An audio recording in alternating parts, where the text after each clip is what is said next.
Bismillah wa bihamdihi. Assalamualaikum warahmatullahi wabarakatuh. Alhamdulillah. Alhamdulillah bi ni'matihi tatimmus salihat. La ilaha illallah qabla kulli syai'. La ilaha illallah ba'da kulli syai'. La ilaha illallah yabqa wa yafna kullu syai'.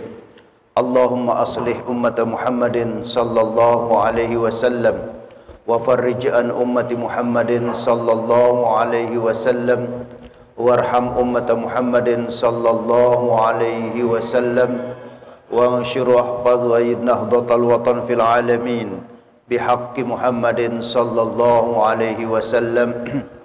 Rabbi shrah li sadri wa yassir li amri wahlul 'uqdatam min lisani yafqahu qawli. Subhanaka la ilma lana illa ma 'allamtana innaka antal alimul hakim. La haula wa la quwwata illa billahil aliyyil azim. Allahumma inna nas'aluka ilman nafi'a wa rizqan thayyiba wa 'amalan mutaqabbala. Raditu billahi rabba wa bil islami dina wa bi Muhammadin nabiyyan wa rasula, amma ba'd. Ya ayyuhalladzina amanu taqullaha haqqa tuqatih wa la tamutunna illa wa antum muslimun. Wa fi ayatin ukhra, innal ladzina qalu rabbuna Allah thumma istaqamu tatanazzalu alaihimul malaikatu alla takhafu wa la tahzanu wa abshiru bil jannati allati kuntum tu'adun. Wa qala Rasulullah sallallahu alaihi wasallam, kullu ummati yadkhulunal jannah illa man abah. Qila wa man ya'ba ya Rasulullah? Qala man ata'ani dakhalal jannah wa man 'asani faqad aba. Rawahul Bukhari wa Muslim. Shadaqallah wa sadaqa Rasulullah sallallahu alaihi wasallam. Hadratil mukarramin wal mukarramat, ikhwan dan akhwat, segenap jamaah kaum muslimin wal muslimat, shaimin dan shaimat yang dirahmati dan insyaallah semua kita dimuliakan Allah Subhanahu wa taala. Wabil khusus tentunya yang sama kita hormati segenap DKM Masjid Al-Muhajirin. Tentunya iringan doa semoga segala yang telah diprogramkan, yang sedang maupun yang akan diprogramkan, semua diijabah, dikabul dan dimudahkan oleh Allah Subhanahu wa taala. Panitia Ramadan 1443 Hijriah Masjid Al-Muhajirin juga iringan doa semoga segala yang diprogramkan juga diberikan kemudahan dalam melaksanakannya oleh Allah Subhanahu wa taala. Akhiyal Izzah Al-Ustadz Fatih SPDI selaku wasilah sehingga kami bisa bersilaturahim di tempat yang mulia ini. Tentunya segenap para sesepuh, para orang tua kami dan seluruh jamaah kaum muslimin wal muslimat, shaimin dan shaimat rahimakumullah. Kalimat alhamdulillah pertama kali kita panjatkan kehadirat Allah Subhanahu wa taala, karena dengan izin Allah pada hari yang ke-16 ini kita bisa berkumpul di Masjid Al-Muhajirin ini. Mudah-mudahan berkumpulnya kita di tempat yang mulia ini Allah senantiasa memberikan kita semua keberkahan baik di dunia maupun di yaumul qiyamah. Salawat serta salam tak lupa kita curahkan kepada Rasulullah sallallahu alaihi wasallam wa ala alihi wa sahbihi wa man tabi'ahu ila yaumil qiyamah. Harapan kita semoga kita semua, zurriyah, keturunan-keturunan kita semua nanti di yaumil qiyamah mendapat syafaatul kubronya Rasulullah sallallahu alaihi wasallam. Ikhwan dan akhwat jamaah kaum muslimin wal muslimat, shaimin dan shaimat yang dirahmati dan dimuliakan Allah Subhanahu wa taala. Sedikit tema yang akan kita sampaikan pada pagi hari ini, yaitu dengan tema 3 persiapan dalam menghadapi al-mautu, kematian. Ada berapa? 3, ya. Banyak sebenarnya persiapan-persiapan. Tapi waktu yang singkat ini kita cukup membahas 3 persiapan dalam menghadapi al-mautu, kematian. Para jamaah yang dirahmati Allah Subhanahu wa taala, i'lam, ketahuilah, anna haqiqatal hayatid dunya, hakikat kehidupan kita di dunia ini adalah menunggu. Ini hakikat hidup, ya. Jadi apa sebenarnya kehidupan kita di dunia ini para jamaah? Menunggu. Apa yang kita tunggu? Tidak ada lain. Yang kita tunggu adalah al-mautu, yaitu kematian. Ada orang menunggu kematian itu mungkin 30 tahun, 40 tahun, 50, 60, 70, 80, 90 sampai 100 tahun. Berapa tahun pun yang jelas Anda sedang menunggu kapan datangnya yang namanya kematian. Karena kita terlalu lama menunggu datangnya kematian ini para jamaah, sering kita mendengar sebuah ungkapan, pekerjaan yang paling membosankan adalah menunggu, kata orang, ya. Ini pekerjaan yang paling membosankan, menunggu. Begitu lama kita menunggu datangnya kematian ini, agar kita tidak bosan. Nah, agar kita tidak jenuh menunggu datangnya kematian ini, para jamaah, Allah berikan kita hiburan dalam hidup.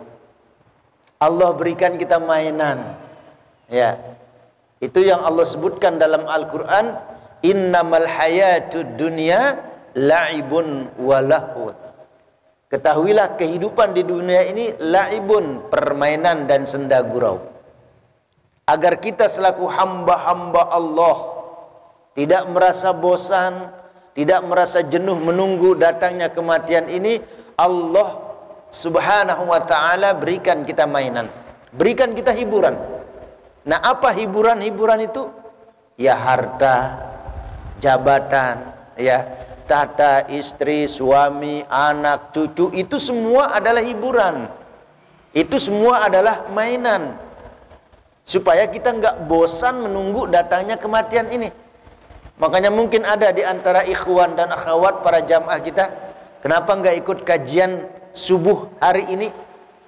Pak Ustadz dia izin. Kenapa? Lagi jaga cucu. Lagi main sama cucu. Ya. Nah, itu dia menikmati mainan-mainan, hiburan yang Allah berikan. Dan bisa 2 kemungkinan para jamaah. Bisa jadi kita yang diambil oleh Allah terlebih dahulu, atau mainan itu yang diambil oleh Allah terlebih dahulu. Pokoknya 2 kemungkinan. Ya.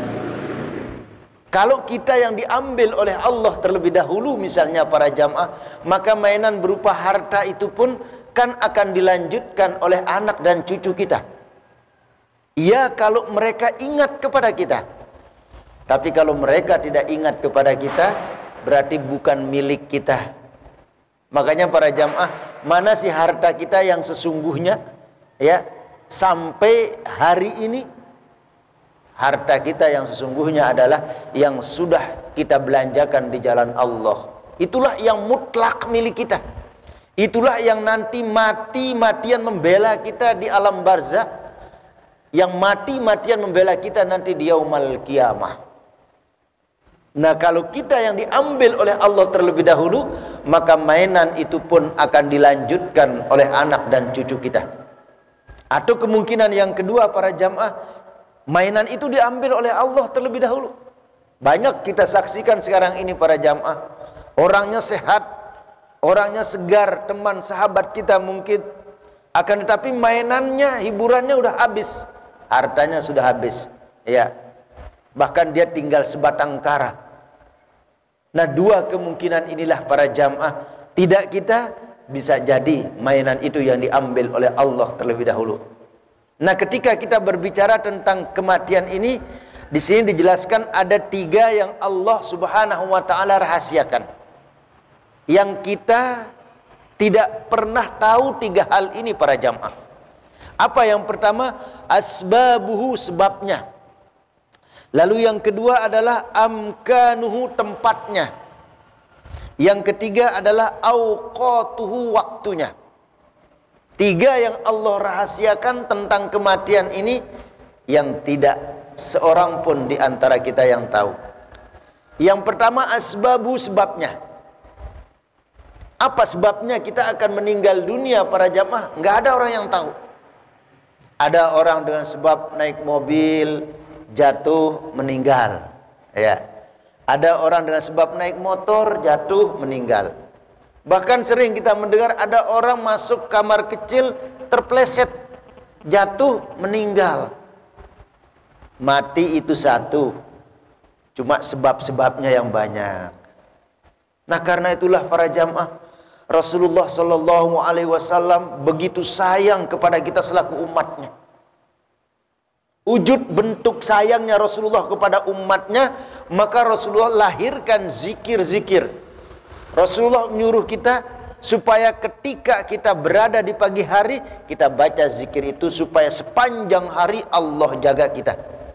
Lalu ketika kita berada di petang hari, sore hari, ya, kita baca itu supaya sepanjang malam Allah jaga kita. Maka ada yang disebut zikir di pagi hari, sore hari, atau di petang hari, ya. Sebab apa? Supaya semua aktivitas yang kita lakukan hendaknya selalu diawali dengan doa, ya. Makanya di dalam Islam semua pekerjaan itu para jamaah selalu ada doanya. Mau masuk masjid, keluar masjid, masuk rumah, keluar rumah. Kalau para jamaah, ya, kita tanya, ada nggak pekerjaan yang tidak ada doanya? Kira-kira apa ya? Ada. Selalu ada doanya, coba. Ya. Nah, orang tua kita dulu menasihati kita. Nah, kalau kamu nggak hafal doa ini, nggak hafal doa itu, terlalu banyak, ya. Minimal kata orang tua baca tuh orang tua ngajarin. Minimal bismillah. Dan itu benar dalam kitab-kitab yang kita lihat, selalu para ulama salafus sholihin di dalam mengarang kitab itu selalu menukil, ya, selalu mengambil sebuah hadis Rasulullah, kullu ma yubda'u fihi bi bismillahirrahmanirrahim fahuwa aqta, sabda Rasulullah. Semua pekerjaan yang kita lakukan para jamaah, la yubda'u fihi, yang tidak diawali dengan bismillahirrahmanirrahim, tidak kita awali dengan bismillahirrahmanirrahim, bahwa aqta, sabda Rasulullah, terputus keberkahannya. Jadi pekerjaan yang tidak dimulai dengan bismillah terputus keberkahannya para jamaah. Apa maknanya ketika kita memulai aktivitas kita, pekerjaan kita awali dengan bismillah, berarti kita menyertakan Allah dalam aktivitas. Kita berangkat di pagi hari, bismillahirrahmanirrahim, berarti Allah ikut serta dalam pekerjaan kita. Tapi kalau orang nggak baca bismillah, berarti dia lepas, tidak menyertakan Allah dalam aktivitasnya. Itu sebenarnya. Jadi para jamaah, menghadirkan Allah, menyertakan Allah dalam semua aktivitas kita sangat penting dalam kehidupan ini. Dan itu adalah ukuran disebut oleh Rasulullah keberkahan dalam suatu aktivitas yang kita lakukan. Nah, karena kita nggak tahu apa sebabnya kita akan meninggal dunia, maka semuanya mulailah dengan bismillahirrahmanirrahim, ya. Nah, ini yang pertama para jamaah. Lalu yang kedua yang kita tidak tahu, ya, atau yang dirahasiakan oleh Allah Subhanahu wa taala tentang kematian ini, amkanu ay makanuhu, tempatnya. Di mana tempatnya kita akan meninggal dunia? Nggak ada orang yang tahu. Ya. Di mana lokasinya tidak ada yang tahu. Ya.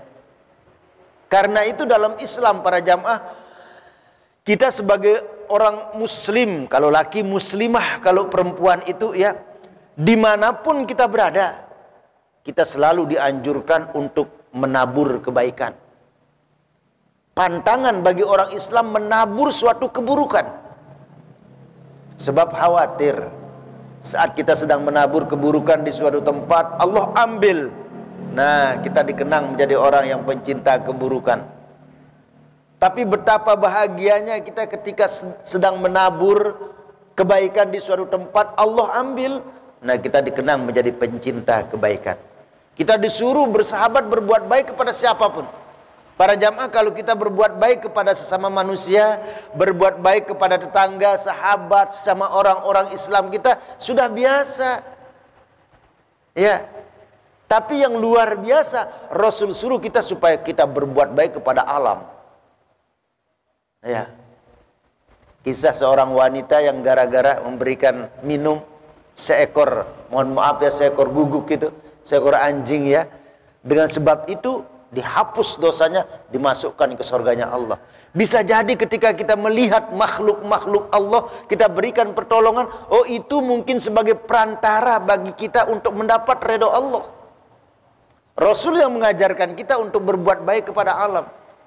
Saat Rasulullah Sallallahu Alaihi Wasallam para jamaah dengan para sahabat berada di bawah bukit Gunung Uhud, Rasulullah bersabda, wahai para sahabat, Uhud jabalun, sabda Rasulullah. Uhud itu adalah gunung, yuhibbuna, yang mencintai kita, kata Rasulullah. Gunung Uhud itu cinta kepada kita, kata Rasulullah. Wa nuhibbuhu, dan kita harus cinta kepada gunung Uhud, kata Rasulullah. Artinya gunung Uhud itu kan alam. Kita harus senang cinta kepada alam, alam pun cinta kepada kita. Bahkan ketika kita berada di suatu tempat yang kita asing para jamaah. Misalnya para jamaah ya, kita keluar kota, berhenti di rest area misalnya ya. Asing tempat itu. Nah, Nabi nyuruh kita, barang siapa yang baru sampai di suatu tempat yang mungkin dia pernah ke sana atau mungkin asing bagi dia, lalu sebelum dia duduk, dia baca, a'udzu bikalimatillahi tammati min syarri ma khalaq. Lalu dia baca lagi, bismillahilladzi la yadurru ma'asmi syai'un fil ardi wala fis sama wa huwas samiul alim.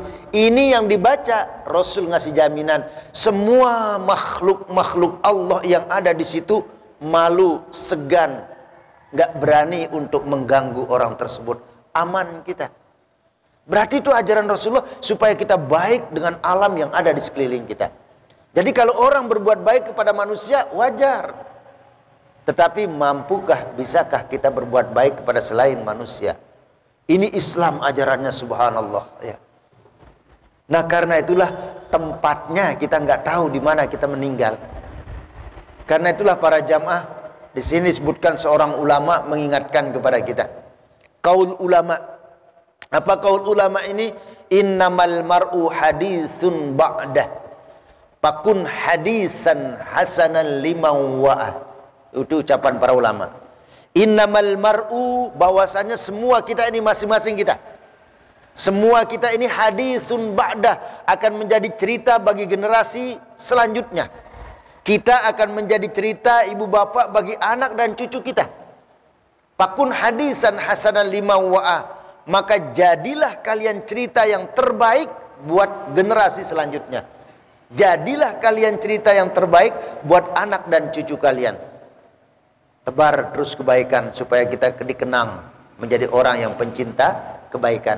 Nah, ini yang kedua, Allah rahasiakan tempatnya ya. Makanya di mana aja berada ya, berbuat baik. Kalau kita berbuat baik, pasti kebaikan itu akan datang. Enggak kepada kita menerimanya anak kita, enggak anak kita cucu kita, enggak cucu kita cicit kita, tapi pasti kebaikan itu akan dibalas oleh Allah Subhanahu wa taala. Ini yang kedua. Lalu yang ketiga, ya, yang Allah rahasiakan kematian itu apa? Auqatu, waktunya. Ayo, kapan waktunya kita meninggal dunia? Nggak ada yang tahu. Ada orang dalam waktu ruku, sujud, meninggal. Ada orang dalam waktu melakukan maksiat juga meninggal. Waktu. Makanya di dalam Al-Quran kita buka para jamaah, subhanallah, Allah Subhanahu wa ta'ala selalu bersumpah dengan waktu ini. Coba sekarang ini kita berada di waktu fajar subuh ini, Allah bersumpah wal fajri, demi waktu fajar. Tersedikit Allah bersumpah lagi wadduha, demi waktu duha. Beralih lagi Allah bersumpah wal asri, demi waktu asar. Kita berada di malam hari, Allah bersumpah dalam Al-Quran wal lail, ay wal laili, demi waktu malam. Setiap saat berarti Allah bersumpah. Seakan para jamaah menjadi inspirasi bagi kita. Bahwasanya apa? Jangan ada sedikit pun waktu kita yang longgar, yang senggang untuk melakukan perbuatan yang Allah nggak suka.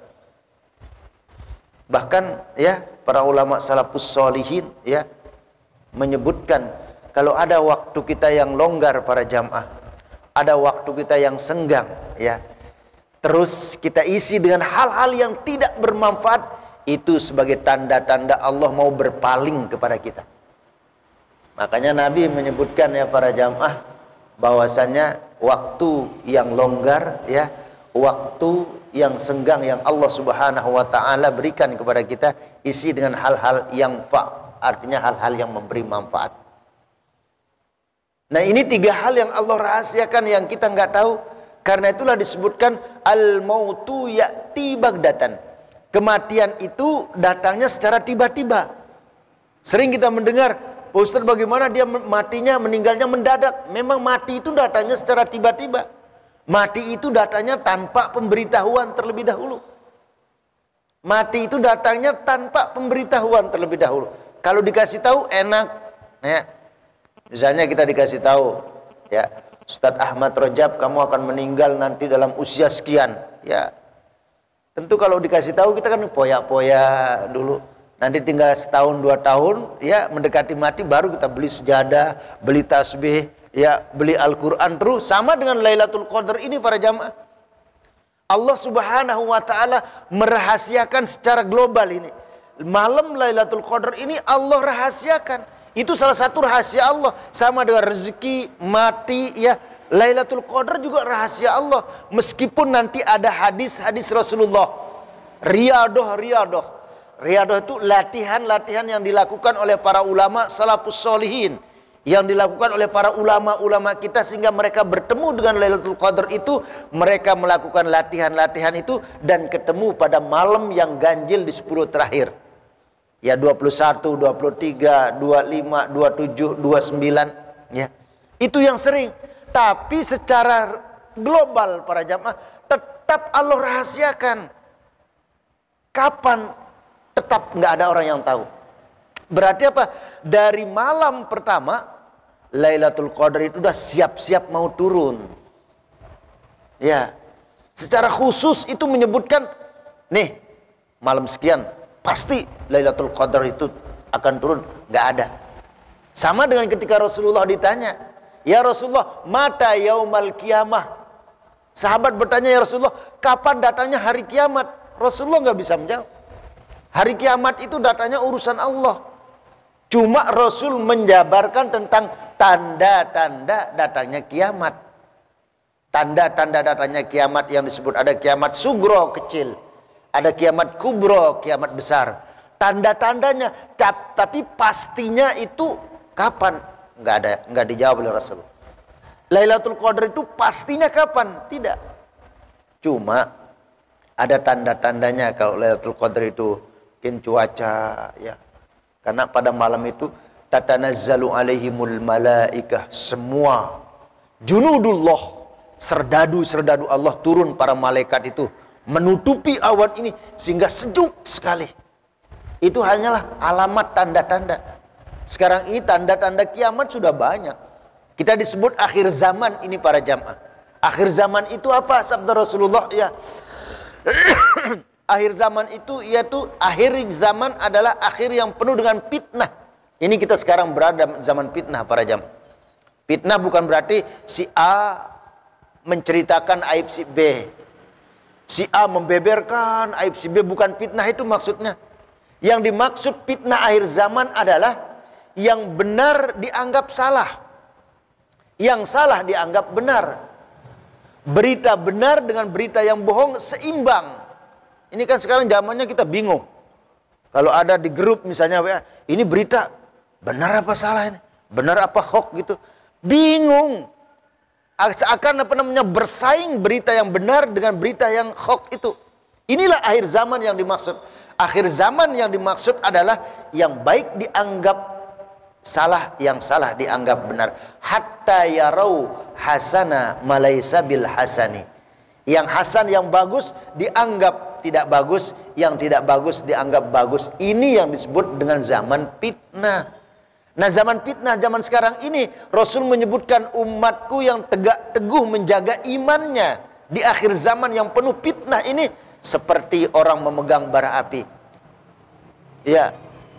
Sebuah sindiran Rasulullah, kalau ini misalnya para jamaah bara api. Kita pegang begini bara api, panas tangan saya. Saya buang gitu, semua orang lain terbakar. Artinya apa? Menggambarkan betapa sulitnya menjaga iman takwa kita di akhir zaman yang penuh fitnah ini. Sulit para jamaah. Mungkin kita ikhwan dan akhwat, para ibu dan bapak masih kuat. Coba kita tafakur. Bangun tengah malam, berpikir tentang anak cucu kita. 30, 40, 50 tahun mendatang, sekuat kitakah iman-iman mereka nanti? Ya. Nah ini, kalau sudah subhanallah, ya. Makanya para jamaah jangan lupa hadirkan anak cucu dalam doa kita. Seakan para jamaah bayangkan putra putri anak kita di depan kita, angkat tangan berdoa kepada Allah agar Allah kasih dia kekuatan iman takwa, iman takwa, iman takwa. Inilah kondisi kita saat sekarang ini. Akhir zaman yaitu penuh dengan fitnah. Allah rahasiakan ya, yang namanya Lailatul Qadar ini, sebagaimana Allah juga merahasiakan al-mautu, kematian. Kenapa dirahasiakan Lailatul Qadar ini para jamaah?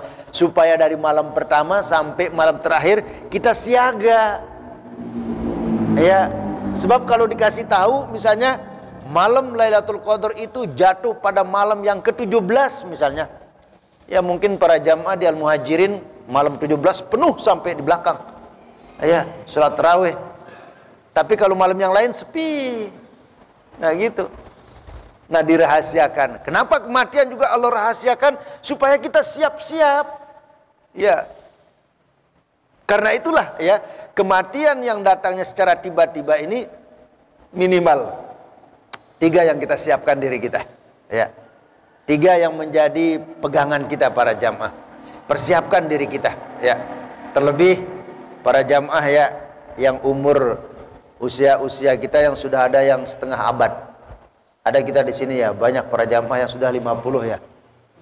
Iya, ada yang 60, 70. Nih, para jamaah dikasih tahu, kalau orang sudah 50 tahun umurnya, itu dianggap penghujung. Ini bukan nakutin, ya. Enggak. Apa namanya penghujung itu? Gambarannya begini. Kalau kita punya anak 4. Ya, kita punya anak 4. 3 meninggal dunia, tinggal 1. Apa yang dilakukan oleh seorang ayah, apa yang dilakukan oleh seorang ibu terhadap anaknya yang 1 ini, pasti akan selalu dijaga anaknya ini. 24 jam selalu kita rawat, kita jaga anak kita yang tinggal 1. Jangan sampai dia meninggal sehingga kita nggak punya anak lagi. Nah kalau kita punya anak 4, kita ulangi. 3 meninggal dunia, tinggal 1. Pasti yang 1 ini benar-benar dah kita jaga. Jangan sampai dia meninggal sehingga nggak punya anak. Itulah umur. Kalau umur kita sudah 50 tahun, jangan sampai lengah. Jaga umurmu yang 50 tahun ya, yang sudah 50 tahun tinggal sisanya itu jaga, jangan sampai ada ya waktu itu melakukan hal yang tidak ada manfaatnya. Itu yang disebut dengan penghujung. Ya. Jadi benar-benar udah tinggalkan yang nggak bagus, yang nggak ada manfaatnya. Cukuplah sudah berkelana 50 tahun. Ya, mari sekarang para jamaah ya, kita makmurkan, kita ramaikan Masjid Al-Muhajirin kita ini. Ya. Bukan hanya di bulan Ramadan ini, ya, tapi di luar Ramadan terus meningkat. Karena umur sudah di penghujung. Supaya jangan sisa umur itu ya untuk melakukan hal yang nggak ada manfaatnya. Nah, karena itulah ya yang perlu kita siapkan diri kita minimal 3 menghadapi kematian ini. Yang pertama para jamaah, kerjakan amalan-amalan yang terbaik. Ini yang pertama.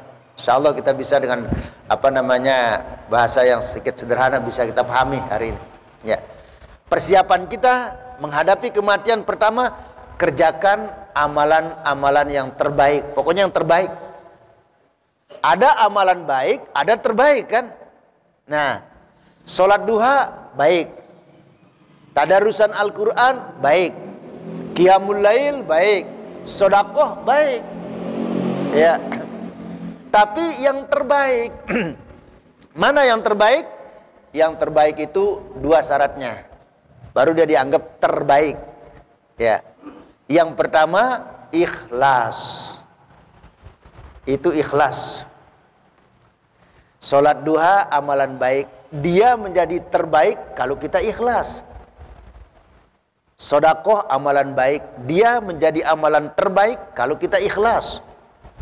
Qiyamul lail amalan yang baik, dia menjadi terbaik kalau kita ikhlas. Makanya Imam Ghazali menyebutkan ya, semua manusia itu halakah, rugi, celaka.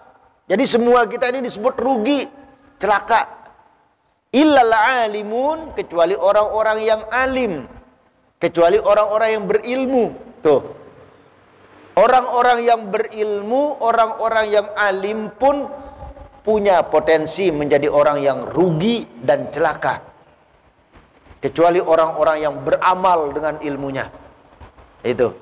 Orang yang beramal pun dengan ilmunya punya potensi, punya ya potensi untuk menjadi manusia yang rugi dan celaka. Kecuali orang-orang yang ikhlas dalam beramal. Nah, orang ikhlas berarti nggak punya. Pertama, teksnya itu semua manusia rugi, celaka, kecuali orang yang alim atau berilmu.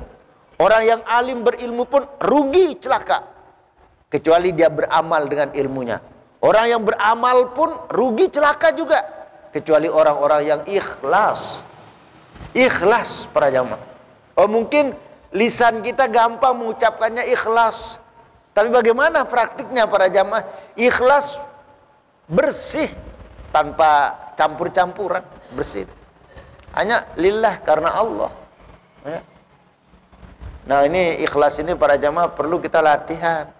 Tanda-tanda diantaranya orang ikhlas itu ya, dihina, dicaci maki, dipuja-puji, biasa aja. Itu kadang-kadang ada orang ketika dia dipuja-puji, dia merasa bangga. Nah, belum memiliki sifat ikhlas. Ketika dia dihina, ya, dicaci maki, dia marah, emosi, belum memiliki ikhlas. Ya, kalau saya punya mertua itu ngajarin, pernah diuji. Kalau mau menguji ikhlas kita itu para jamaah, menguji ikhlas kita. Kalau misalnya kita bawa motor atau bawa mobil itu di pinggir jalan kan ada suka parkir jalan itu ya. Pernah nggak kita ngasih 50.000?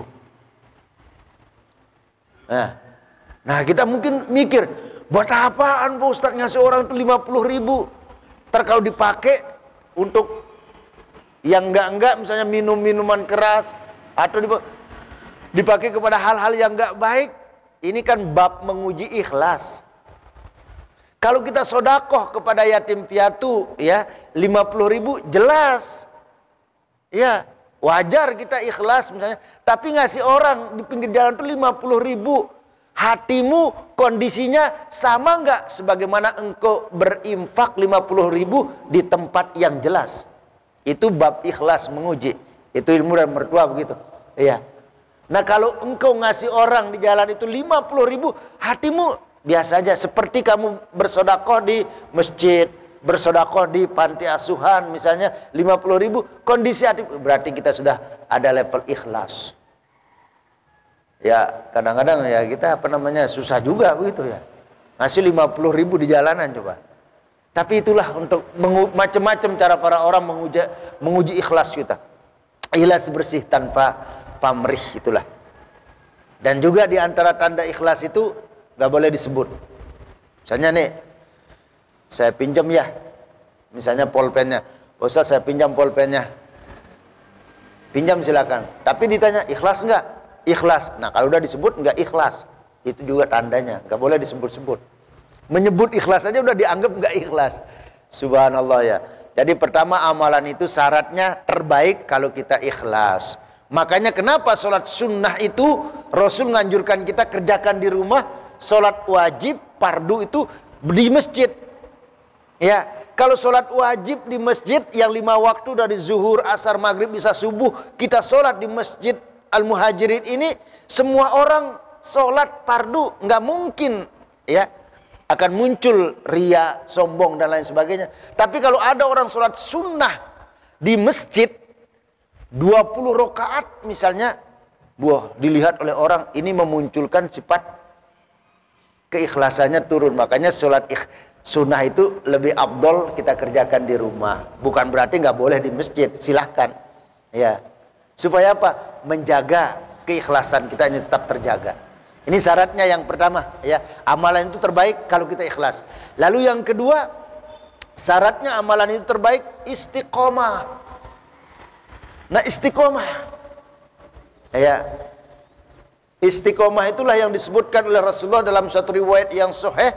Amalan yang dicintai oleh Allah, juga dicintai oleh Rasulullah, adalah amalan yang terus menerus kita lakukan, wa in qalla, meskipun dikit ya.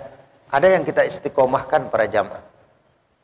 Nah pertanyaannya para jamaah, ada nggak dari semenjak kita akil balik sampai hari ini ya, 17 April ya, sampai pada hari ini para jamaah, ada nggak amalan yang kita istiqomahkan ya? Amalan-amalan itu kan ada yang kita sebut dengan zikir, ada yang disebut dengan wirid. Apa sih bedanya zikir, wirid? Zikir itu para jamaah amalan yang tidak terikat oleh waktu, itu namanya zikir. Tidak terikat oleh waktu namanya zikir. Ketika mendapat satu, alhamdulillah. Ngelihat yang tidak, innalillah, astagfirullah. Kan refleks, itu yang Allah sebutkan dalam Al-Quran. Ingatlah Allah ketika engkau berdiri, berjalan, berbaring. Zikir adalah amalan-amalan yang tidak terikat oleh waktu. Sementara wirid adalah amalan yang terikat oleh waktu. Ada nggak amalan yang terikat oleh waktu? Ada. Nabi yang nyuruh kita kan amalan di pagi hari, kan terikat. Amalan di siang, di sore hari, terus amalan malam Jumat misalnya, siapa yang membaca surah Al-Kahfi pada malam Jumat, nggak sempat malam Jumatnya hari Jumat, kan terikat oleh waktu. Amalan yang terikat oleh waktu namanya wirid. Kalau tidak terikat oleh waktu namanya zikir. Ini hanya sekedar menambah khazanah keilmuan kita saja. Pada intinya, ada nggak amalan yang kita istiqomahkan? Karena orang yang istiqomah itu luar biasa. Bisa nanti dilihat di dalam Al-Quran surat yang ke-41 atau surat Fussilat ayat 30. Allah subhanahu wa ta'ala berfirman, innalladzina qalu rabbunallah, sesungguhnya orang-orang yang berkata Rabbunallah, Rabbuna Tuhan kami, Rabbi Tuhanku, Rabbuka Tuhanmu ya. Rabbunallah, Tuhan kami adalah Allah. Tsumastaqamu, lalu dia istiqomah dengan apa yang dia ikrarkan. Dia istiqomah menjalankan apa yang Allah perintahkan. Dia istiqomah menjauhi apa yang Allah larang. Siapa yang istiqomah semacam ini, apa yang akan Allah kasih? Tatanazzalu alaihimul malaikatu alla takhafu wa la tahzanu. Allah suruh para malaikat turun. Alla takhafu, sehingga mereka tidak pernah takut, wa la tahzanu, dan enggak pernah bersedih. Rasa takut, rasa sedih, rasa cemas Allah cabut di qalbun, di hati orang-orang yang istiqomah. Terpancar para jamaah cahaya, nur di wajah orang-orang yang istiqomah. Nah sekarang ini para jamaah harus kita punya amalan yang kita istiqomahkan meskipun dikit. Jangan sampai nggak punya amalan yang istiqomah nih. Ya.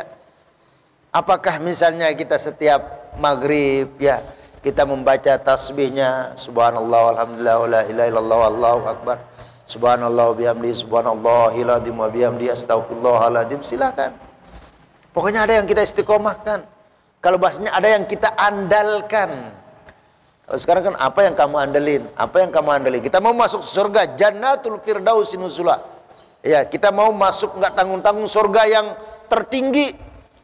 Kamu ingin masuk surga yang tertinggi, andalan kamu apa? Gitu kan.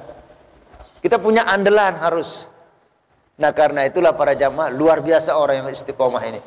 Ya. Akan selalu datang amalan yang dia istiqomahkan di dalam kondisi-kondisi ya yang tidak kondisi-kondisi yang kurang baik. Singkat ini yang kedua yaitu amalan terbaik itu pertama ikhlas, kedua istiqomah. Lalu as-sani yang kedua, persiapan kita menghadapi kematian ini yang kedua adalah lakukan amalan yang terus-menerus mengalir. Kalau tadi kerjakan amalan yang terbaik, syaratnya dua, ikhlas, istiqomah. Lalu yang kedua, persiapan menghadapi kematian itu kerjakan amalan yang terus-menerus mengalir. Nah, hadisnya masyhur. Ya, sahih. Sering kita mendengar hadisnya, idza matal insan in qata amaluh. Kalau insan, manusia, ya. Manusia itu apabila sudah meninggal dunia in qata'ah, terputus sudah semua, nggak ada. Illa min salasah, kecuali ketiga hal. Ya, kalau kita sudah meninggal dunia kecuali tiga hal yang akan terus mengalir. Pertama, sedekahun jariyah, sedekah jariyah. Apa sih maknanya sedekah jariyah ini? Ya para jamaah, sedekah itu diambil dari bahasa Arab. Asal katanya kalau selesai baca Al-Quran apa? Shadaqallahul adzim. Artinya maha benar Allah dengan segala firman-Nya. Berarti sedekah itu artinya sedekah benar. Itu arti sedekah benar. Benar maksudnya apa? Benar dari hasil yang halal.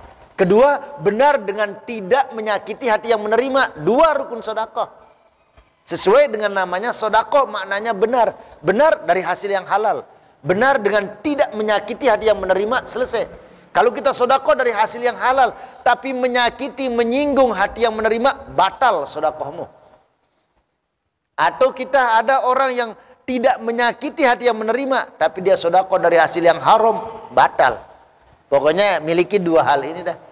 Sedekah itu dua rukunnya, halal dari hasil yang halal. Kedua, jangan menyinggung perasaan orang yang menerima. Allah sebutkan qaulun ma'rufun khairun min shadaqatin yatsba'uha ada. Qaulun ma'ruf, ucapan-ucapan yang baik, yang bagus, itu lebih bagus daripada kalian bersedekah tapi menyinggung perasaan orang yang menerima, menyakiti orang yang menerima. Jadi sedekah itu dua. Jadi yang terus mengalir itu sedekah jariyah. Jariyah itu mengalir.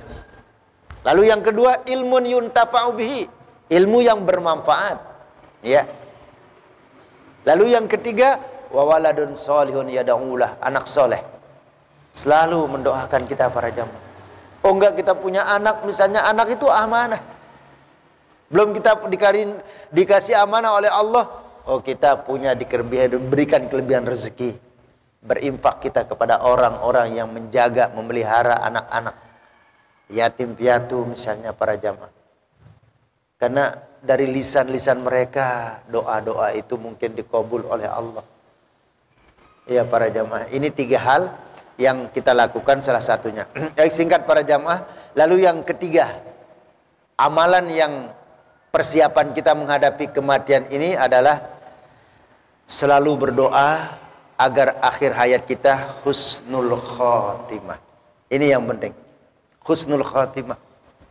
Ya, karena Nabi ya mengajarkan kepada kita Ya Allah, jadikan akhir kehidupan kami ini penutupnya adalah penutup yang baik, husnul khotimah. Kalau ada doa-doa para jamaah panjang, Pak Ustadz kita ini nggak hafal doanya panjang-panjang tentang husnul khotimah, minimal nih. Ada satu kalimat, jangan sampai nggak kita hafal. Allahummarzuqna husnal khotimah. Itu saja udah. Allahummarzuqna. Ya Allah berikan kami rezeki. Rezeki apa? Husnal khotimah. Rezeki agar meninggal dalam keadaan husnul khotimah. Itu saja. Kalau nggak hafal doanya yang panjang-panjang, ya. Atau yang kedua yang mana juga Allahumma ya Allah, artinya inna sesungguhnya kami nas'aluka mohon husnal khotimah, meninggal husnul khotimah. Jadi boleh mana-mana dipakai. Allahumma rzuqna husnal khotimah atau Allahumma inna nas'aluka husnal khotimah. Ya Allah berikan kami rezeki. Berikan kami ya Allah rezeki supaya meninggal husnul khotimah. Husnul khotimah para jamaah, ya. Nah, seperti apa orang-orang yang meninggal husnul khotimah ini? Ini hadis ada diriwayatkan oleh Imam Ahmad juga Imam At-Tirmizi. Rasulullah bersabda, "Idza aradallahu bi 'abdin khaira." Apabila Allah Subhanahu wa taala menginginkan hamba-hambanya meninggal dalam keadaan khair baik, meninggal dalam keadaan husnul khatimah, ista'malahu, Allah pekerjakan hamba itu. Tanda orang husnul khatimah. Kalau Allah menginginkan hambanya meninggal husnul khatimah, Allah pekerjakan dia. Para sahabat bertanya, ya Rasulullah, kaifa yasta'miluhu? Bagaimana? Apa maksudnya Allah mempekerjakannya ya Rasulullah? Rasulullah menjawab, yufaqihu li amalis sholih qabla mautih. Diberikan dia taufik, diberikan dia hidayah untuk melakukan amal soleh qabla mautihi, sebelum dia wafat. Jadi tandanya orang itu husnul khotimah para jamaah, kalau sebelum dia meninggal dunia dikasih kesempatan melakukan amal soleh. Itu tandanya.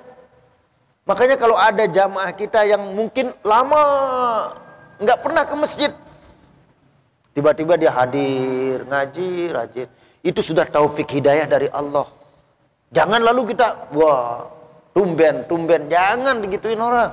Nanti kita ngomong tumben, nggak mau lagi ke masjid, salah kita. Ya. Mungkin itu cara Allah menginginkan dia husnul khotimah. Nah, karena itu selalu baik. Husnuzon, berbaik sangka kepada tetangga, teman, sahabat. Jangan sekali kita berburuk sangka. Ya. Yang mungkin dia sahabat kita dari semenjak kita balik sampai tua misalnya, sampai umur 60, 70, tapi belum juga insaf.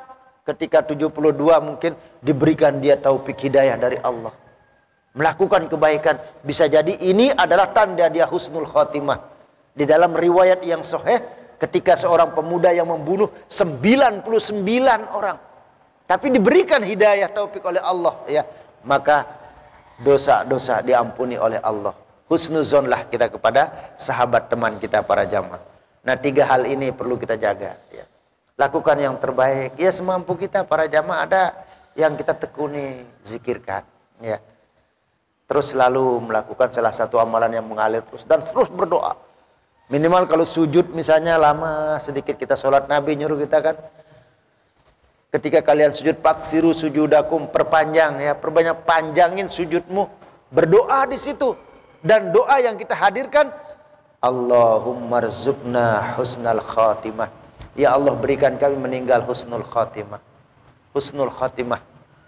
Tentunya mudah-mudahan kita para jamaah, ya, semua kita Masjid Al-Muhajirin ini, jamaah-jamaah kita baik yang hadir ataupun yang tidak hadir, mudah-mudahan kita semua nantinya meninggal dalam keadaan husnul khatimah.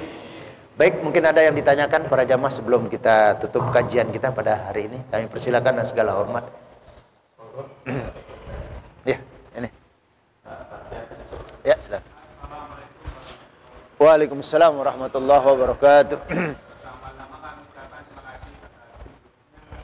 Ya, sama-sama ya. Ya.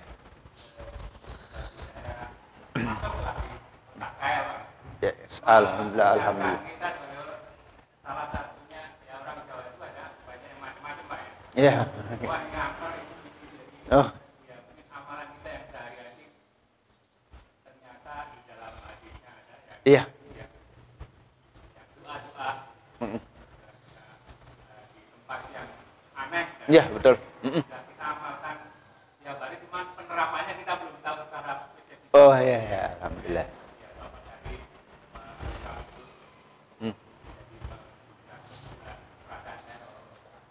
Iya. Yang kedua, masalah kebiasaan mengikut sertakan nama Allah. Iya, betul. Malah, Iya, masalah. itu ucapan yang gampang diucapkan Pak ya. Iya. Tapi kalau nggak dibiasakan, itu sangat-sangat Hmm.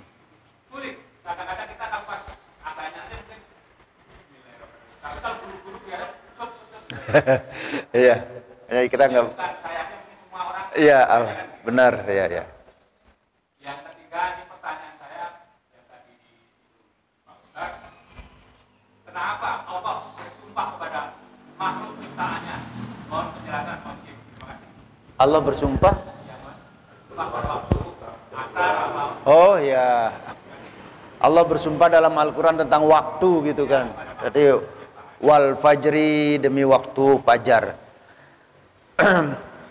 Baik ya, yang pertama yang langsung kita ingat ya.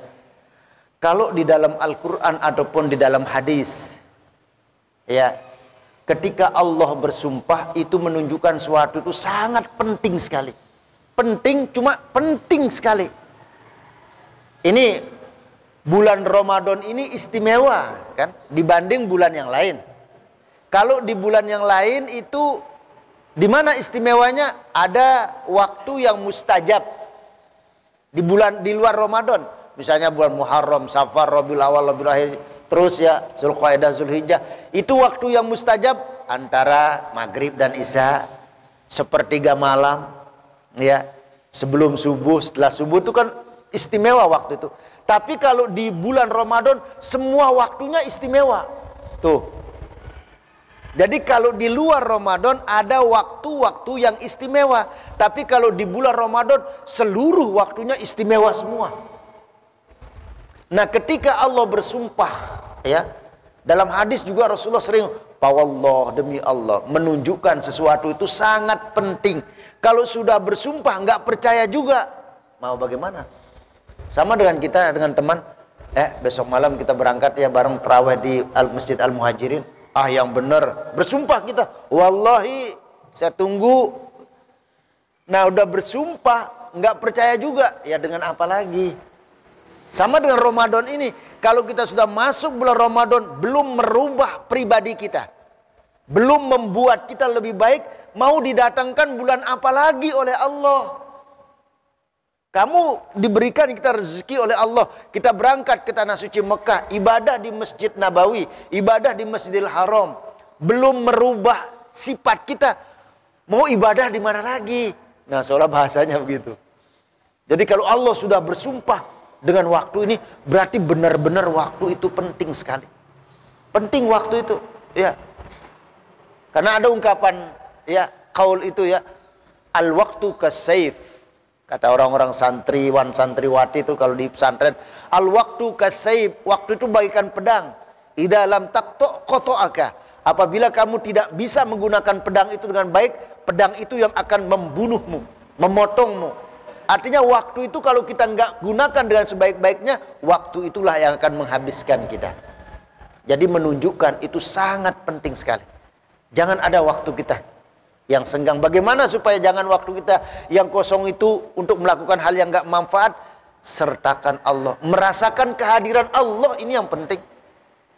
Allah tahu ketika kita sendiri di tempat orang ramai, gelap terang. Makanya ketika kita memulai sesuatu dengan bismillah, ini menunjukkan bahwa engkau sudah menyertakan Allah. Kalau Allah kita sertakan dalam aktivitas kita, redho Allah turun. Makanya kalau kita lupa, misalnya para jamaah kita makan, lupa baca bismillah di pertengahannya, sampai dikasih solusi.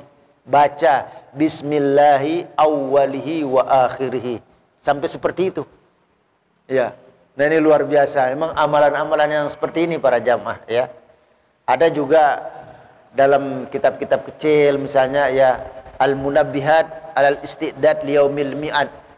Itu karya Ibnu Hajar Al-Asqalani, itu kitabnya.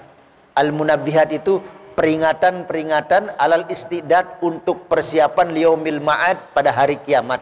Itu masalahnya para jamaah enak, enteng kitabnya itu. Bahasanya sederhana, tapi keseharian kita yang kita sering lupa. Atau mungkin kita ingat karena keyakinan itu akan muncul kalau sudah ada datang dalil di antaranya. Mungkin kita mengamalkan ini tapi hanya sebatas ngamalin, tapi ketika ada ilmunya tambah keyakinan, tambah kokoh kita. Nah, ini yang perlu. Jadi hadisnya memang ada tadi itu tentang a'udzu bikalimatillahi tammati min syarri ma khalaq. Nabi nyuruh kita. Makanya dia masuk dalam zikir di pagi hari, juga masuk dalam zikir di sore atau di petang hari. Allahu a'lam bishawab. Ya. Makasih. Baik, mungkin ada. Oh ya, ya. Ya. Masya Allah. Ahlan wa sahlan. Ya, betul.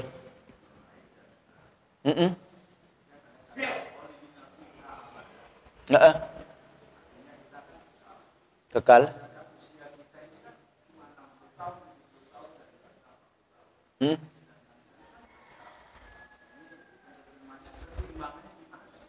Oh ya, ya. Ya.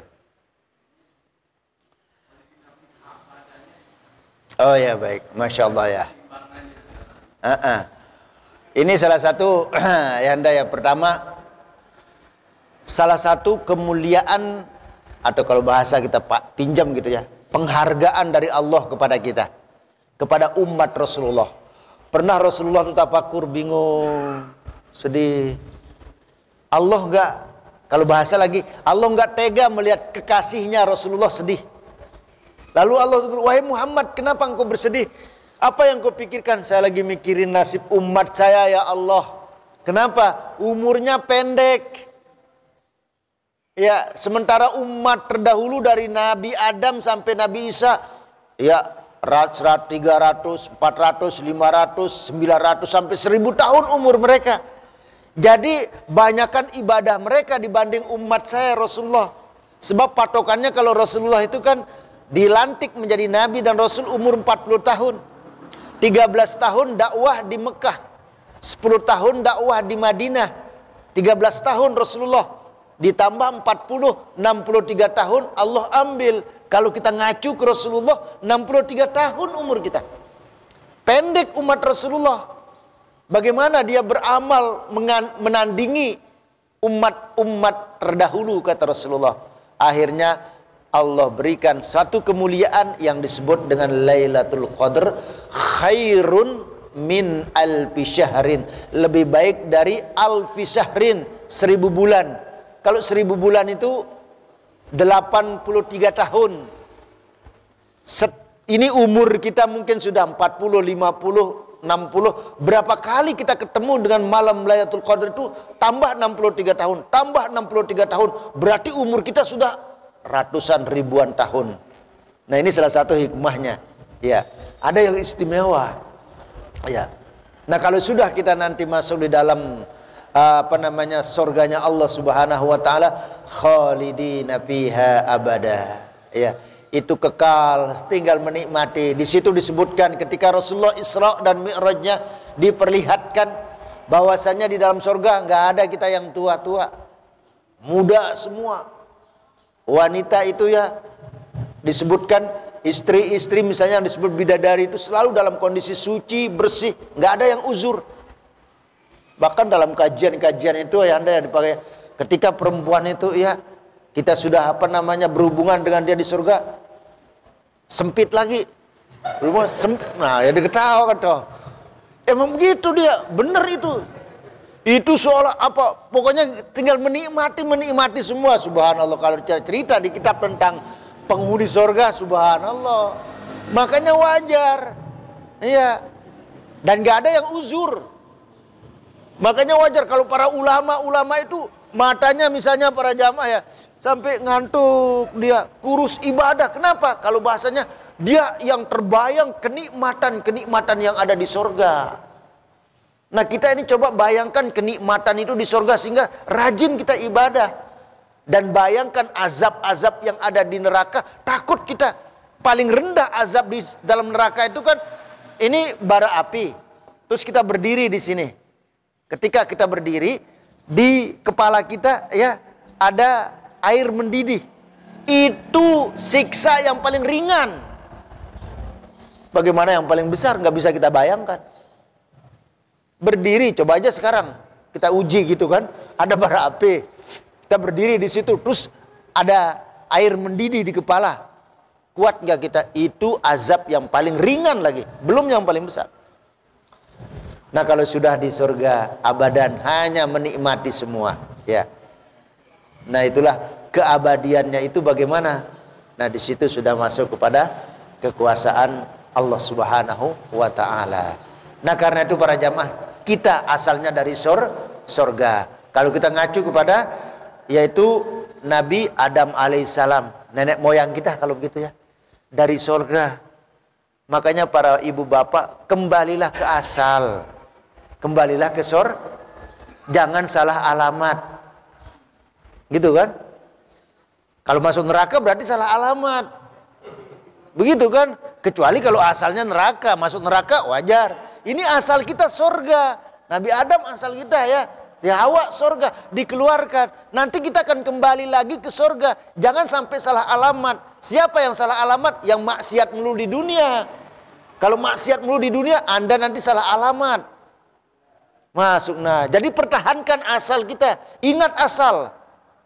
Bahkan orang yang ingat asalnya selalu bersyukur. Ingat asalnya dalam syair Arab itu ya, bahwasanya yukhsha ala khitami man takallama halal azan. Yukhsha ala khitam. Dikhawatirkan orang itu meninggal dalam keadaan su'ul khotimah. Meninggal dalam keadaan su'ul khotimah apabila dia melakukan beberapa hal. Pertama, man takallama halal azan. Khawatir itu kan begini. Nah kalau ini saya taruh di pinggir para jamaah, ini belum jatuh, tapi khawatir mau jatuh, tapi belum. Ini khawatir, tapi kalau saya taruh di tengah, udah kekhawatiran nggak ada. Ada gelas kita taruh di pinggir, awas, hati-hati. Tapi belum jatuh, khawatir jatuh. Tapi kalau Anda taruh di tengah, rasa khawatir nggak ada. Nah itu maksudnya, saya itu apa? Khawatir kalian meninggal dalam keadaan su'ul khotimah. Pertama, man takallama halal azan. Suka ngomong kalau lagi azan. Ada orang azan, dia ngobrol melulu. Di dalam masjid, di luar masjid. Jawab, azan itu panggilan Allah. Siapa yang suka ngobrol ketika azan? Khawatir. Enggak sih, cuman khawatir. Di antaranya juga khawatir meninggal su'ul khotimah. Au akko aslan, durhaka kepada asal. Sama ibu, sama bapak dia bakti. Tapi sama nenek, kakek durhaka. Itu kan asal. Ibu, bapak, nenek, kakek terus. Itu asal kita. Harus bakti kepada ibumu, bapakmu, nenekmu, kakekmu. Terus asal. Nah ingat asal kita ya. Asal kita semua ini dari surga. Jangan salah alamat ya. Jadi ingatkan teman kita ya. Jangan salah alamat pulang ya. Baik, dengan keterbatasan waktu ya, waktu syuruk ya. Supaya disebutkan oleh Rasulullah, siapa yang sholat subuh berjamaah, lalu summa qa'ada, dia duduk ya, berzikir kah, ngikutin kajian, taklim macam ini sampai terbit matahari, terus dia sholat 2 rakaat ya, sholat syuruk, maka pahalanya seperti orang melaksanakan ibadah haji dan umroh taman-taman. Nah jangan sampai kita ketinggalan juga sholat syuruknya. Insya Allah mudah-mudahan Allah berikan kita kesehatan zahir batin, Allah berikan kita keistiqomahan, Allah pertemukan kita dalam keadaan yang jauh lebih baik lagi dan jauh lebih meningkat keimanan dan ketakwaan kita. Ini yang bisa saya sampaikan para jamaah. Terima kasih atas segala perhatian. Mohon maaf atas segala kekhilapan dan kekeliruan. Yang benar datang dari Allah, dan yang salah kelemahan kami secara pribadi. Mohon dibukakan pintu maaf yang seluas-luasnya. Kita tutup dengan pembacaan kifaratul majalis.